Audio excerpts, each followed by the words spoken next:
soorri qalbii eegalee jira.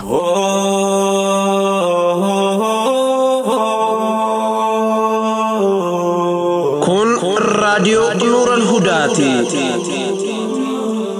Raadiyoon Nuural Hudaa sagalee uummata bal'aati. Nuural Hudaan soora qalbii musliimaati. Nuural Hudaa.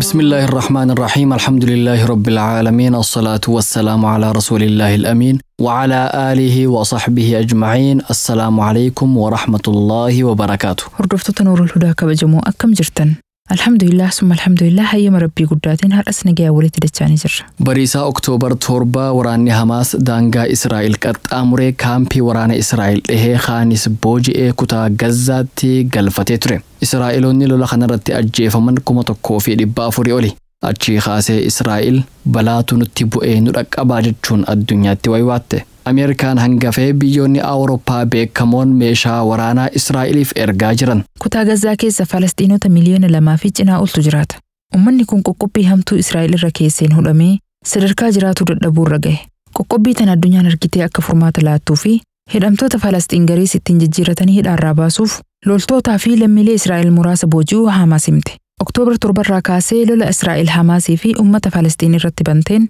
hanga oduu tana qindeessinitti Falasxiinonni ajjeefaman 4,100 caaluu fi madoon ammoo 13,000 caaluu dhaabbanni fayyaa Falasxiin ifoomse. Akkuma lafa tanarratti Falasxiinii fi Israa'el wal dhaban jiraattonni addunyaatis harki guddaan Falasxiin deeggaree kunis Israa'el deeggaraa jiran. Jum'aa dabre biyyoota Islaamaa hedduu keessatti hiriirri diddaa gabroonfataa Israa'el gaggeeffamaa oole. Gargaarsaas uummata Ghazaatiif walitti qabaa turan. Hojjetaa mootummaarraa hanga barataa yuunivarsiitiitti magaalaa fi baadiyyaa Arabaa fi sabni kunis mormii qaban hiriiraan mul'ifatanii imbaasii biyyoota dhihaatii fi fuulduree masaraa mootummaatti Israa'el abaaraa oolan. Khutbaan Jum'aatis kanarra oole. Osoo sheekkan eegan taatonni filmii fi walliftoonni faallaa Israa'el tahanii humna waraanaatiin gabroonfataa kana dura haa dhaabbannuu ja'an. Egaa dammaqa kana fakkaatu ukkaamsuuf carraaqqiin Israa'elii fi biyyoota dhihaa hin milkooyne jechuudha. Miidiyaan duraan waa'ee Israa'el dubbatu sodaatee baala irratti cabsee dabru. Amma sodaa malee duguugaa Israa'el gaggeessaa jirtu saaxilee keessummoota jararraa dhiheeffatus afaan jajjabaan dubbisaa jira. Paarlaamaa biyyoota Arabaa keessatti Israa'el takka akka baranaatti xiqqaatte hin beeytu. Yeroo ammaa tana jiddugala lafaa kanatti dhimma Falasxiinii fi Israa'el malee humaa akka waan hojjetamaan jirreeti. Akka waan Israa'el amma Falasxiin gabroonfatuuf dhuftee fakkaata. Kun hundi jala bultii Nasriiti. Nuti wal dhageenyaan diin keenyaaf dhaabbannee injifannoo Rabbirraa kajeellaan ni injifanna. Crusade War yookiin lola Islaama lafarraa duguuguutu biyya Falasxiin kutaa Gazaatti deemaa jira. Miidiyaan addunyaa hundi kanarraa waca. Mootummoonni Faranjii siyaasaa fi humna qabaniin Israa'eliif tumsaa jiran.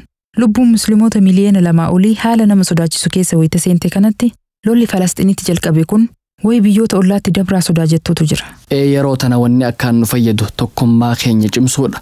Qaama qofa osoo hin taane lafaanis adda cicciramnee akka waan adda baaneeti. Gaafa khilaafaa Islaamaatiin addunyaa hoggannee bulchaa ture sana akkanaa miti. Amiirri mu'umtoota Umar ibn Khattaab qubsumeessaa Madiinaa godhatee biyyoota 22 kan yeroo ammaa jiran bulchaa ture. Waraanni Khalid ibn Walid dallaa Chaayinaa jalaa kaasee hanga kibba Faransaay to'atee ture. Haaruun al-Rashiid Eeshiyaa ammaa tana harka 4 keessaa harka 3 bulchaa ture. Hoogganaa Muslimaa Mu'tasim eega sirna badaa Amuuriyyaa diigeen booda daangaa Bulgaariyaa gahee Islaamummaa afeeraa ture. Salaahuddin Ayyuubiinis humna guddoo faannoo cabsee Masjidul Aqsaa fi naannawa isaa bilisoomsee ture. Hoogganaan Muslimaa Qutus sirna Mogool cabsee hammeenya sirna kanarraa addunyaa baraaree ture. Sirni Usmaaniyyoota Tarkiyaan dhurfatee impaayera fannoo kan humna guddaa qabu Baayizantaayin cabsee walakkaa Awurooppaa ammaa tana bulchaa ture. Dur biyyiti Muslimaa hundi takkuma. Hoogganaa tokkoon akka waan bultuuti. Qurxubaa irraa hanga Baagdaaditti, Hindii hanga Mongooliyaatti, Indoneeziyaa irraa hanga Ispeen yookiin Andaluusitti biyya takka turre. Lafa tanarra sossoo'uuf paaspoortiin nama gaafatan hin turre. Lafa tana qofa osoo hin taane yaada jabaa tokko nu godhuus ni qabna. Sunis Islaamummaadha. Muslimni lafa bal'oo tanarra jiru Rabbii tokkicha qaba. Qur'aana tokkicha qabatee qiblaa takkatti garagalee salaata. Sirni Islaamaa gaafas ture nama hundaaf nagaya kannee haqaan addunyaa bulche. Jabeenya san Rabbiin nuuf haa deebisu. Ummanni kun tokkummaan bareeda. Rabbiin karaa isaa irratti tokko nu haa taasisu. Aamiin. Mee eegaa hangana jenne kallattumaan sagantaa teenyatti haaseenu. Tole, arri guyyaan Rabi'u Saanii 8 bara 1445 akka lakkoofsa jiraatti. Oktoobar 23 bara 2023 akka lakkoofsa miilaadiyaatti. Akka lakkoofsa Itoophiyaatti immoo onkololeessa 12 bara 2016 akka ta'u guyyaan guyyaa isniinaa sagantaan immoo soora qalbiiti. Qaama dadhabe boqochiisuuf.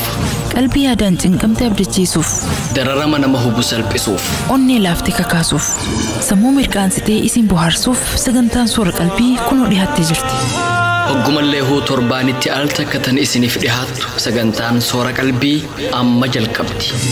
Sagantaa tana keessatti yaadota hubannoo cimsan jechoota mimmi'aawoon gurra isin buufna. Dhaamsa qabnuus keessa dabarfachaa isin gammachiisaa yaana.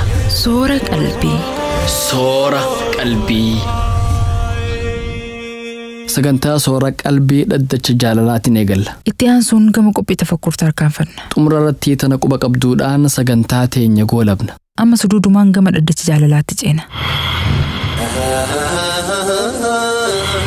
Dhaddacha jaalalaa. Dhaddacha jaalalaa. Dhaddacha jaalalaa. Dhaddacha jaalalaa. Dhaddacha jaalalaa. Dhaddacha jaalalaa.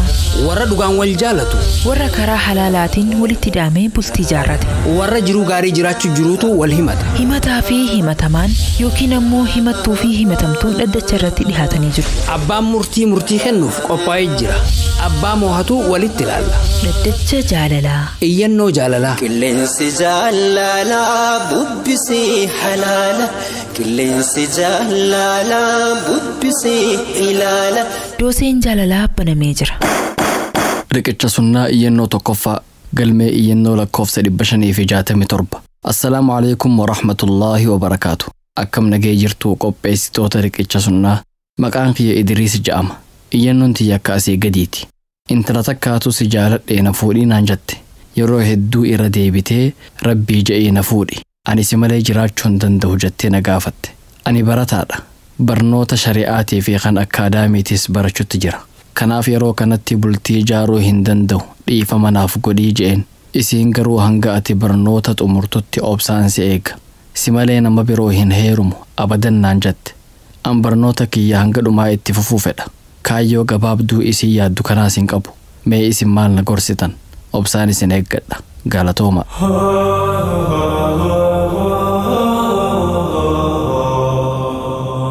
Hayyee maal jettaamme? Bultii ijaaruun kaayyoo gabaabduudha. Akka yaada sammuu isaatti akkasi. Bultiin kaayyoo umrii guutuuti. Namni bultitti seenu hanga rabbiin isaan tursiise wajji jiraachuuf itti seena malee waan yeroo gabaabduuf karoorfatanii itti seenanii miti. Tanarratti dogongoree jira obboleessi keenya. Dubbiin gabaabduudha.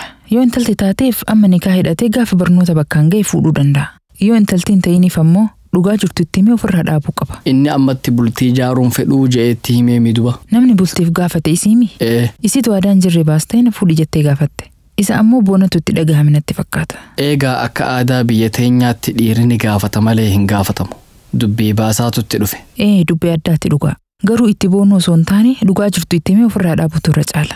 Akkasi ati gama iyyannootti aantutti cehi. Ani iyyannoo riqicha sunnaan qabu. Hayyee dhaddacha jaalalaa dhiheessi. Tole. Dhaddacha jaalalaa iyyannoo tokkoffaa. Galmee iyyannoo lakkoofsa 546. Assalaamu alaikum wa rahmatullaahi wa barakaatu. Akkam nagaa jirtu qopheessitoota qophii dhaddacha jaalalaa. Maqaan kiyya Faatuu Qaamaa jedhama. Iyyannoon tiyya akkasii gadiiti. Anii fi abbaa warraa kiyya eega bultii ijaarree amata 10 caallee jirra. Ilmaan 3 walirraa qabna. Jaarsaa fi jaartii ta'uu qofa osoo hin taane firummaas ni qabna. Haati isaatii fi abbaan kiyya obboleewwan. Mee akkam? Soddaan isaa eessuma isaati jechuu. Jecha gabaabaan jarri lameen waliif dubiriidha jechuun natti fakkaata. Akkasuma. Haya. Biyyatti bultii ijaarree jireenya fooyyeffachuuf karaa seeraan alaatiin gara biyya Arabaa dhufne. Eega biyya Arabaa dhufnee booda dalagaa argadhee mana Arabaa seene. Innis bakka birootti hojii argatee nu lameen waan humna teenyaatiin carraaqachuu eegalle. Rakkoon jaarsa kiyya irraa himachuuf deemu waan hedduu. Tan duraa masruufa takkaallee isarraa argachuu dhabuu kiyya. Akka shari'aa Islaamaatti waan na barbaachisu hundaa isatu naaf godhuu qaba. Inni garuu niiraa takka naaf hin baasu. Waan na barbaachisu takkaallee naaf hin godhu. Anumatu dalagateef gargaarutti jira. Hatta mahrii kiyyaa'uu naaf hin kennine. Kan biroo ammoo jaarsi kiyya kun yoo xiqqaate telefoonumaanuu nan dubbisu. Yoo dubbisuu fedhe ifumaatti bilbila. Yoo mana Arabaa keessatti dhukkubsadhee rakkoo tiyya himuuf itti bilbilu bar'aanas na dhukkuba naan jedha. Yeroo tokko osoo ilmoo garaa qabu itti bilbilee yaa abbaa warraa kiyya har'a qalbiin tiyya waan kana na feeti. Mee waan kana barbaadii naa fidi jedhee gaafannaan waan ati feetu kana osoo argadhe ani hin fedhaa bar jedhee hanjamaa natti godhe. Kana qofaa miti. Yoo amman arabaa kana keessatti rakkoon guddaan irra gaheetti bilbiladhu telefoona cufatee bada. Hanga fedhe turee gaafa rakkoo san keessaa bahee natti bilbila. Wayita bilbilus dhimma rakkina kiyyaa akka waan quban qabneetti irraanfatee waan biroo natti haasawa. Biyyarraa ilmaan lama qabna. Asitti ammoo ilmoota akka mana arabaa keessatti guddisaa jira. Guyyaa takkas natti bilbilee na dubbisee hin beeku. Anumaatu itti bilbilee dubbisa. Maali yoo xiqqaate haaluma ilmoo teetii tana bilbiltee nan gaafattu yoo jedhuun hiraar nurraa dhiisi. Hiraar keen danda'uu naan jedha. Mee dhaabbadhu asitti. Dubbii wal'ooytuun harkutti jira. Mee maali? Gubbaa irratti yeroon ani itti bilbilee rakkootti himadhu telefoona cufatee badaa jetteemi. Gaafa an tattaafadhee rakkoo san keessaa bahe natti bilbilee waan biroo natti haasawa jettee achi booda. Amma immoo yeroo takkaas naaf bilbileen beekuu jette. Dhugaa jette yeroo tokkos naaf hin bilbilu jechaa yeroo garii natti bilbilee waan biroo natti haasawa jechuun waan adda addaati. Hayameetti fufi. Eega biyya arabaa dhufnee guyyama tokkos kootu hafuura baafadhu naan jedheen beeku. Yoo ani eega waliigaluu dadhabnee na hiiki. Mallaqa waliin dalaganne siif dhiisaa ganna dhiisi jedhuun mallaqa meeqasitti baasee si fidee si hiikaa abadan sin hiiku tarii gaafa biyya galte si hiikaa naan jedha. Dhimma kana maatii kiyyatti hin himne wanti kun maatii walitti buusuu danda'a. Akkuma jalqaba irratti dubbadhe haati isaatii fi abbaan kiyya obboleewwan yoo rakkoon jidduu jirtu abbaa kiyyatti himadhe abbaan kiyyaa fi haati isaa wal dhabuu danda'an. Kanaaf akka maatii waliin dhabneef dubbii tana dhoysuu filadhe. Yoo maatiin kiyya haala jiruu na gaafatan an jiruu gammachuu jiraachuu jira. Jaarsi kiyya nama gaariidha. Jiruu gammachuu jiraachuu jira jedhee toltuu isaa qofa itti hima. Qalbii maatii kiyyaa rifachiisuu waan hin feeneef kana godhe. Yeroo garii yoo mana arabaa keessatti rakkadhee inni telefoona narraa cufatee badu akka malee cinqamee qalbii waan biroo na yaadu eegalti. Inumaa yeroo garii of ajjeesuu fa'aa yaada. Haalaan dhama'ee waan qabadhu wallaalee rakkachuu jira. Mee maal naaf dhamtan? Obsaan isin eeggadha. Galatoomaa.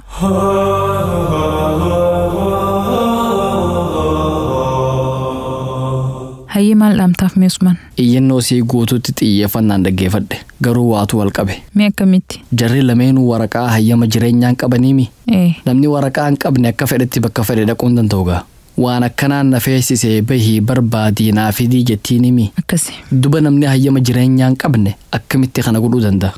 Yoo osoo godhuu danda'uu dideehu akkamitti waan hiikaan nama gahu ta'a? Anis yaadatti jettee irratti walii gala. Dhugaadha. Dubartii yeroo ilmoo garaa qabdu waan hedduu kajeeluu dandeessi. Garuu waan na kajeelchise naa fiduu dide jechuuf hiikaa gaafachuun sirrii miti. Gama kaaniin rakkoo isaan jidduu jirtu maatiin ni dhoysite. Jiruu gammachuu jiraachuutti jirraa jetteetti himte. Isaan ammoo na hiikii jetteen mee akkam fakkaatti? Amma rakkoo himatanii yoo furmaata barbaadan irra gaariidha moo? Osoo maatitti hin himin wal hiikanii bultii diiguutu irra gaariidha. Maatii yeroo kam irra rifata? Maatii yoo rakkoo isaanii dhagahee irra rifatamoo yoo isaan adda yaa'an haalaan gadda. Kan biroo ammoo jaarsi kiyya telefoona cufatee narraa bade jedhanii ajjeesuu yaaduunis waan addaati. Waan laaftuu isa hojii haasofitee sirreessuu dandeessu ulfeessitee ilaalte. Wayita itti bilbiltu haala gaariin hin dubbiftu natti fakkaata. Gurbaan biyya namaa keessa jira. Sanirraan hayyama jireenyaan qabu. Dalagaanis akka yaade ta'uu fi dhabuu mala. Namni haala akkanaa keessa jiru ni hiraara. Nama hiraara qabutti bilbiltee ati maaliif naaf hin bilbille? Maaliif kophatti nagatte? Maaliif waan jaarsi jaartiif ta'u naaf hin taane? Maaliif yeroo dheertuu bilbiltee nan dubbifne jettee gaafatuun hiraara biroo itti dabaluu taati. Haala saniin dubbistee isa hiraarsuu irra itti bilbilii dhimmuma isaa isa gaafadhu. Dubbii bareedduu itti haasawi. Yaa abbaa warraa kiyya mee haala akkamii keessa jirta? Kophaan irraa miidhamteemi? Inshaallah dhiyootti gara biyyaa gallee jiruu gammachuu jiraanna jedhee toltuu itti haasawi. Haasawa ulfaataa itti haasawite hin quuxessin. Yoo rakkoon humnaa olii suqunnamte maatii teetiif himi. Maatiin tee daa'immanii miti. Isin lameen wal dhabuun maaliif isaa wal dhabsiisa? Tasgabbaa'ee siin jenna obboleettii teenya. Nuti asumatti gabaabsinee gama abbaa murtii dabarsina. Ati jennutti aantutti ce'e. Tole. Dhaddacha jaalalaa iyyannoo lammaffaa galmee lakkoofsa 580. Assalaamu alaikum wa rahmatullaahi wa barakaatu. Akkam jirtan kabajamtootaa fi jaalatamtoota qopheessitoota qophii dhaddacha jaalalaa. Maashaa Allah haalaan namatti toltan. Sagantaa teessanirraa waan baay'ee barachaa jirra. Haaluma kanaan itti fufa. Maqaan kiyyaraatu qaawwaa ja'ama. Iyyannoon tiyya akka asii gadiiti. Ani bultii jaaree jira. Amma dura jaartii tiyyaa wajji wal dhabnee araaramnee walitti deebine. Eega walitti deebineen booda ammaas wanti walitti nu buusu nu jidduutti argame. Jaartiin tiyya tun geelee heddummeessiti. Ana ammoo waan kanan fedhu. Kan biraa ammoo an karaa waasaappiitii waa baradha. Isiinis akka gama waasaappii kana dhuftee diin barattu barbaadee koottuu garee seenii baradhuun je'een. Isiinis hayaaniin baradhaa naan jette. Garuu jecha kiyya fudhattee hojitti jijjiiru didde. Afaaniin dubbii tiyyan diddu. Garuu hojitti hin jijjiirtu. Mee maaliin godhuu qaba? Obsaan isin eeggadha. Galatooma.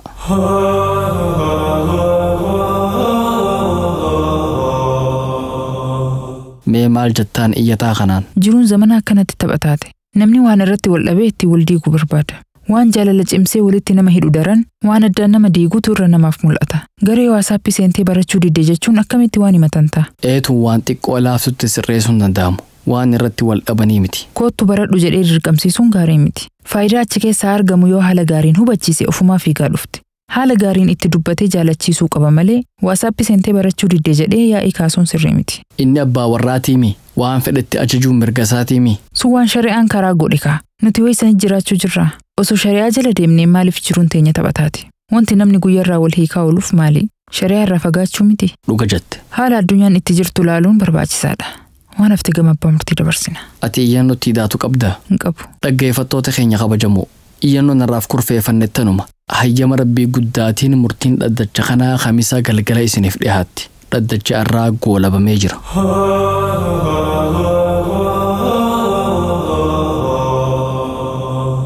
Kan dhaggeeffachuutti jirtan raadiyoo Nuural Hudaa sagantaa 823 tan guyyaa isniinaa isiniif dhiyaachaa jirtu qophiilee teenyarraa bohaartanii barumsa guddaas akka argachuutti jirtan abdii qabna. Amma immoo gama qophii tafakkur isin dabarsina. Abdunaasir Tufaa wajjin turtii gaarii.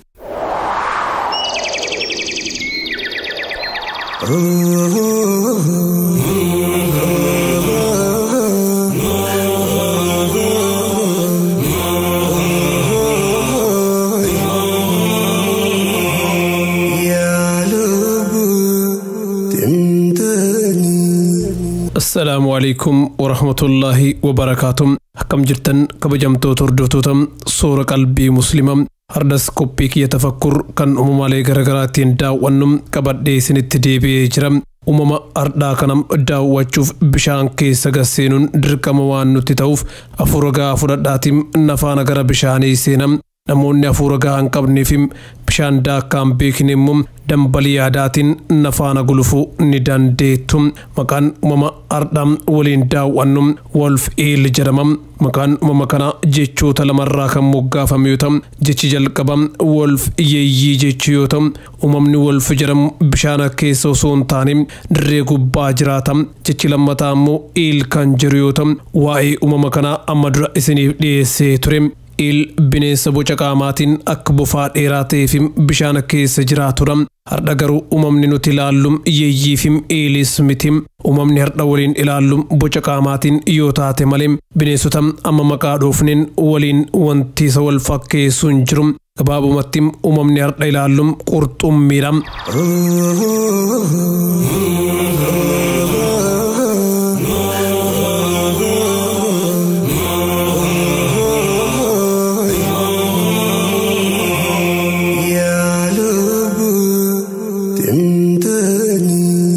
Qurxummiin kun maqaa Wolf jedhamu sababa ilkaanii fi erga isaatiin argate. Erga jabaataa fi ilkaan haalaan qaraatee badhaafameera. Kanaanis bineensota gogaa yookiin qola jabaataa qaban hunda caccabsuu danda'a. Gama biraatiin immoo qaamni isaa akka bineensa Eel jedhamuutti akka laafaara. Kanaafuu bakka barbaade hunda qaama isaa seensisuu danda'a. Akkuma sanyiilee qurxummii kaawwaniitti fiin yookiin koola ittiin daakuu fi giilii ittiin harganuu qaba. Qaamni isaa lafeewwan qurxummii 250 ta'urraa ijaarame. Kunis akka salphatti bitaa fi mirgatti caafamuudhaan socho'uu akka danda'u isa gargaaree jira.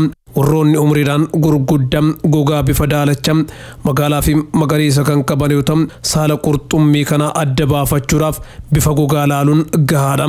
Warri kormaa bifti isaanii gara daalachaatti dabam. Magariisa yoo ta'e immoo magariisa gara daalachaa dabu jechuudha. Kan dhaltu ammoo gara magaalaa dabam. Haala kanaan saala qurxummii kanaa beekuun danda'ama jechuudha. Ilmooleen gaafa dhalatan bifti isaanii burtukaana ifaa fakkaata. Adaduma guddataa deemaniin bifti gara dimimmisaatti dabaa deema. Dabalataan warri gurguddaan tuqaalee gurraacha dugda gubbaa qabu.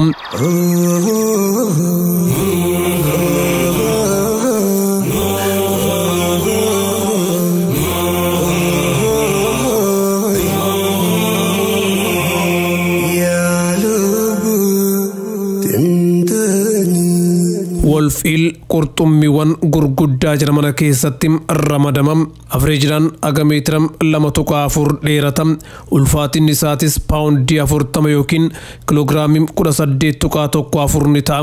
Wolfiil hedduminaan naannawa paasifik kan kaaba Ameerikaatti argamu keessatti argamam hamma murtaa'een immoo naannawa Raashiyaa fi Jaappaanittis ni argamam. Qurxummiin kun qaama bishaanii garaagaraa keessatti argamuu danda'a.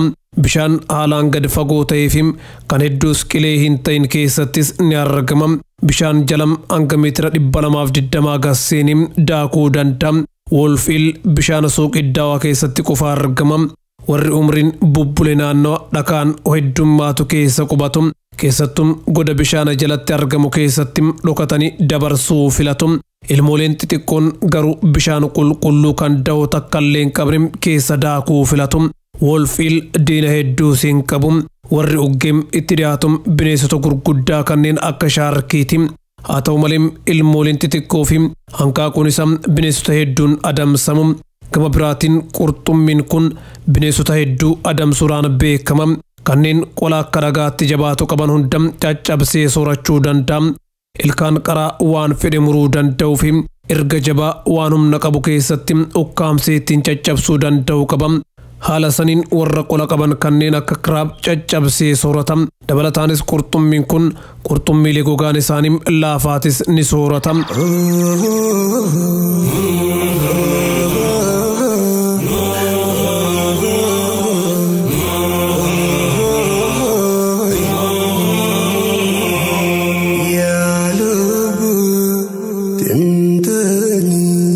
Wolfiil uumama jaalalaan waliin jiraatuudha. Warri isa fakkaatu qofa osoo hin taane ilma namaatittis uumama dhiyaatuu danda'uudha. Warroota yeroo hedduu bishaan jala seenanii waa'ee bineensota bishaan jalaa qoratan waliin haalaan walii gala. Inuma namootatti dhiyaatee taphata. Kormaa fi dhaltuun wolfiil akka abbaa warraa fi haadha warraatti umrii guutuu waliin turu. Gaafa wal kaadhimatan irraa kaasee waliin ta'anii bakka hanqaaquu keessatti buusan qopheessanii. Kormaa fi dhaltuunis gaafa umriin isaanii 7 guutuu wal hormaataaf qophii ta'u. Gaafa kanarraa kaasee wal kaadhimatanii umrii isaanii hafti cufa waliin dabarsu.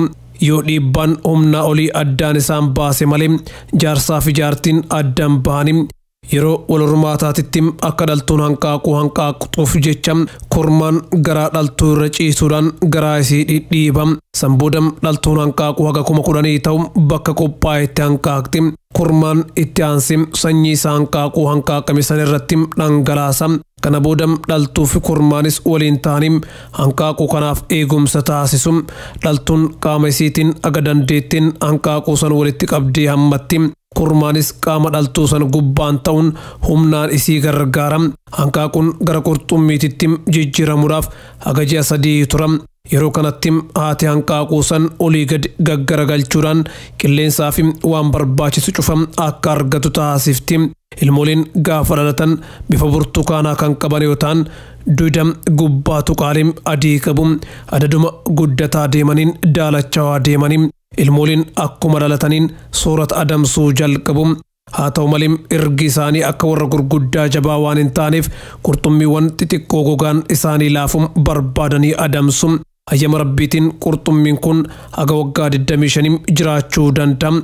Egaan kabajamtoota hordoftoota qophii tafakkur qophiin ardhaaf qopheeffadde kanuma hanga torban fedha rabbiitiin walitti deebinutti sagantaa soora qalbii wajjin turtii gaarii qabaadha. Wassalaamu alaikum wa rahmatullahi wa barakaatuh.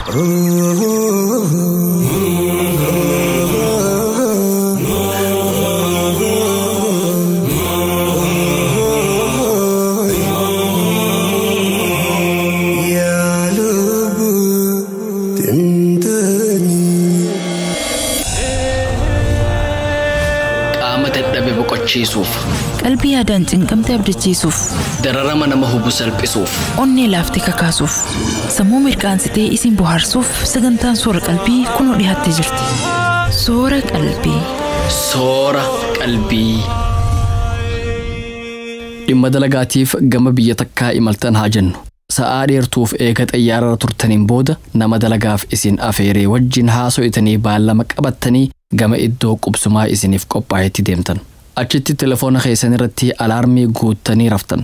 baalamni keessan ganama sa'a 2tti. Kanaafuu halkan guutuu rafaa bultanii kaatanii salaata fajirii salaattan. Achi booda hanga lafti bariitee sa'aan baalamaa geessuuf deebitanii raftan. Yeroo sa'aan baalamaa geessu alaarmiin iyyitee isin dammeessite. Isinis kaatanii huccuu uffattanii yoo manarraa baatan lafti dukkana. Sa'aatii yaatu dogongorimoo maali jettaniif gaafattan. Dubbiin isin dhibdee dhaabbattanii haftan. Yoo haalli akkanaa kun tase isin mudate akkam gootan. Quba qabduu teenya arraatiin dhimma kanarraa haasoyna. Tana quba qabdu, tana quba qabdu, tana quba qabdu. Tana quba qabdu, tana quba qabdu, tana quba qabdu, tana quba qabdu. Dachiin irra jiraannu tun sa'a 24 qabdi. Biyyoonni walakkaa lafaatti argaman tan akka biyya teenyaa guyyaa fi halkan dheerinaan walitti dhihaatu qaban. Guyyaan sa'a 12 yoo ta'e halkanis sa'a 12 ta'a. Biyyootaan dhuura lafaa irraa fagaatan keessatti ammoo haalli jiru wal xaxaadha. Biyyoota garii keessatti guyyaan dheeratee halkan gabaabbata. Biyya gariitti ammoo halkantu dheeratee guyyaan gabaabbata. Keessattuu haalli kun biyyoota fiixee kaabaa fi kibba dachii jiranitti akkaan wal xaxaadha. Fakkeenyaaf biyyoota fiixee kaabaa irratti argaman keessaa Noorweey isii takka. Noorweey biyya halkan qixxee aduu qabdu jedhamuun waamamti. Biyya tana keessatti bakka hedduutti ji'a caamsaa irraa kaasee hanga adoolessaatti guyyoota 76 guutuuf aduun hin dhiitu. Noorweey keessa bakka Saalfbaard jedhamtutu jira. Bakki tun akka Awurooppaatti fiixee kaabaa bakka namni jiraatu jedhamuun beekamti. Bakka tanatti yeroon aduun itti baatu haalaan dheeraadha. Ji'a eebilaa guyyaa 10ffaa irraa kaasee hanga hagayya 23 baatee 4 guutuuf aduun hin dhiitu. Namoonni naannawa kana qubatan osuma aduun jirtuu rafan. Osuma aduun hin dhihin hirribaa ka'anii gama dalagaa bobba'an. Amma immoo Awurooppaarraa kaanee yaadaan gama Kanadaa imalla. Achirraayis naannoo ajaa'ibaa takka gurra isin buufna. Nunavaat kutaa Kanadaa gama kaabaatti argamtu. Bakki tun lafa uummanni ardii Ameerikaa durii kan Iskiimoo jedhamu irra jiraatu turte. Maqaan Nunavaat jedhus akka afaan uummata Iskiimoo kan Inuweet jedhamutti biyya teenya jechuudha. Naannoon tun iddoola xixiqqoo hedduu if keessaa qabdi. Iddoolli biyya tanaa gariin haalaan xixiqqaa waan ta'eef ganda tokko qofa if keessaa qaban. Kanaafuu ganda takkarraa gara ganda biraa imaluudhaaf xayyaara yookiin doonii fayyadamuun dirqama ta'a. Waan naannoon tun ittiin beekamtu keessaa tokko aduu yeroo dheertuuf dhihuu dhabuudha. Biyya tanatti yeroo gannaa aduun ji'oota 2 walitti aansitee baati. Yeroo bonaa ammoo guyyoota 30 aduun hin baatu. Kanaafuu jiraattonni naannoo tanaa baatii takka guutuu dukkana keessa jiraatanii yeroo gannaa baatii 2 guutuu osoo dukkana hin argin dabarsan jechuudha. Ayislaand iddoolota Awurooppaa keessatti argaman keessaa guddinaan sadarkaa 2ffaa irratti argamti. Biyyi tun biyyoota Awurooppaa taawwan irraa fooyamtee kophatti cittee bishaaniin marfamtee argamti. Akkasuma biyya daangaa Awurooppaa fi Ameerikaa jidduutti argamtu jedhamuunis beekamti. Ayislaand ardii Awurooppaa keessatti argamtus biyya isitti dhihoo jirtu Iskootlaand irraa kiiloomeetira 800 fagaattee argamti. Gabaabumatti hanga magaalaa Mooyyalee magaalaa Finfinnee irraa fagaattu caalaa fagaatti. Ayislaand akkuma maqaan isii akeeku biyya cabbii hedduu qabdudha. Kanaaf jecha akka addunyaattis biyya bookee busaa hin qabne jedhamtee beekamti. Biyyi tunis biyyoota aduun keessatti hin dhiine keessaa isii takka. Biyya tana gama kaabaatti baatii waxabajjii guutuu aduun hin dhiitu. Beeroo, Alaaskaa. Lafti tun kutaawwan USA keessaa isii takka.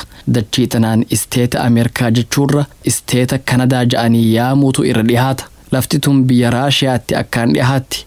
Dachiin tunis warra gara fiixee kaabaatti akkaan dhihaatan keessaa isii takka. Dachiin tun lafa yeroo dheertuuf aduu arkattu. Alaaskaatti ji'a waxabajjiitii hanga adoolessaa aduun hin dhiitu. Ji'a sadaasaarraa jalqabee ammoo guyyoota 30f aduun hin baatu. Namoonni naannawa kana qubatan baatii takka guutuu ifaa takka malee dukkana keessa jiraatan jechuudha.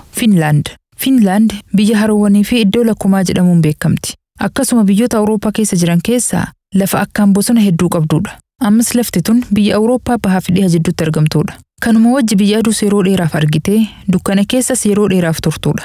Yeroo gannaatti guyyoota 73f aduun hin dhiitu. Yeroo bonaa ammoo ji'oota 3f aduun hin baatu. Baatiin 3 yookiin guyyaan 90 guutuun dukkana jechuudha. Kanaaf jecha uummanni biyya kanaa yeroo gannaa sa'a muraasa qofa rafee yeroo bonaa ammoo sa'a dheeraa hirribaan dabarsa. Iswiidin biyyi tunis yeroo dheertuuf biyyoota aduun ittiin dhiine.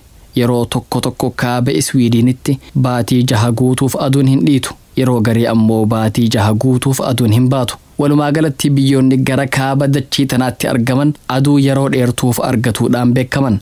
As biratti gaafii guddoo takkaatu ka'uu mala. Musliimoonni biyyoota asii olitti dubbanne keessa jiraatan akkamitti ibaadaa godhan. Baatii 3 hanga 6 guutuuf yoo aduun hin dhiine salaata 5 akkamitti salaatan. Soomana Ramadaanaa akkamitti soomanan gaafiin jettu ka'uun siyaafan qabu. dhimma kanarratti ulamaan gurguddaan addunyaa deebisaa kennanii jiran. Deebisaa weebsaayitii Sheekh Saalaah Al-Munajjid irraa arganne gabaabinaan akka asii gaditti dhiheessina. Musliimoonni biyya guyyaan haalaan itti dheeratu keessa qubatan salaata 5 tartiibumaan salaatan. Soomanas akkasumatti soomanuu qaban. Yoo guyyaan sa'a 20 dheerates hanga aduun dhiitutti soomanuu qaban. Namni dhukkubsate yookiin namni rakkina fayyaa kan beelaa wal qabatu qabu ammoo yeroo rakkoon itti jirtu san soomana furee yeroo biroo qadaa baasuu mirga qaba. Musliimoonni biyya baatii 3 hanga 6 guutuuf aduun hin baane yookiin hin dhiine keessa jiraatan ammoo biyya ollaa isaaniitti argamtu tan guyyaa sa'a 24 qabdutti hidhatan. Fakkeenyaaf Musliimoonni Ayislaand keessa jiraatan biitii isaanitti dhihoo taate Iskootlaand waan taateef soomanaa fi salaataas Musliimoota Iskootlaand jiraatan wajji hidhatan. Yeroo Musliimoonni Iskootlaand zuhrii salaatan Musliimoonni Ayislaand qubataniis osuma isaan biraan dukkanaa zuhrii salaatan. Asrii fi Magribaas akkasumatti salaatan. Yeroo guyyaatis akkasuma osuma aduun hin dhihin salaata 5 salaatanii osuma ifa aduu arkanii soomanaas furanii waan Rabbiin isaaniif hayyametti qanani'an. Ulamaan gurguddoon hedduun dhimma kana haala gaariin eega qorataniin booda hadiisota keessattuu hadiisa waa'ee zamana dajjaal dubbatuu fi aayata qur'aanaa hedduu waa beefatanii fatwaa kana lafa kaayan.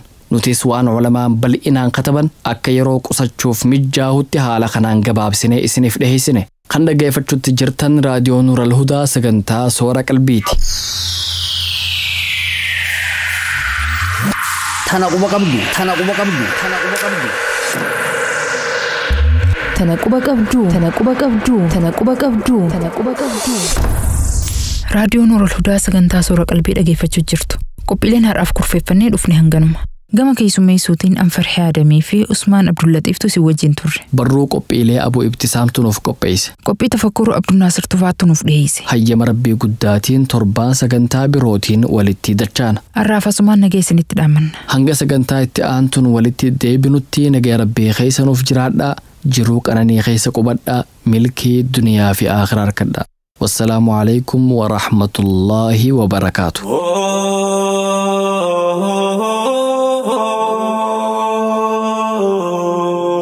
نور الهدى صورة قلبي مسلمة صورة قلبي مسلمة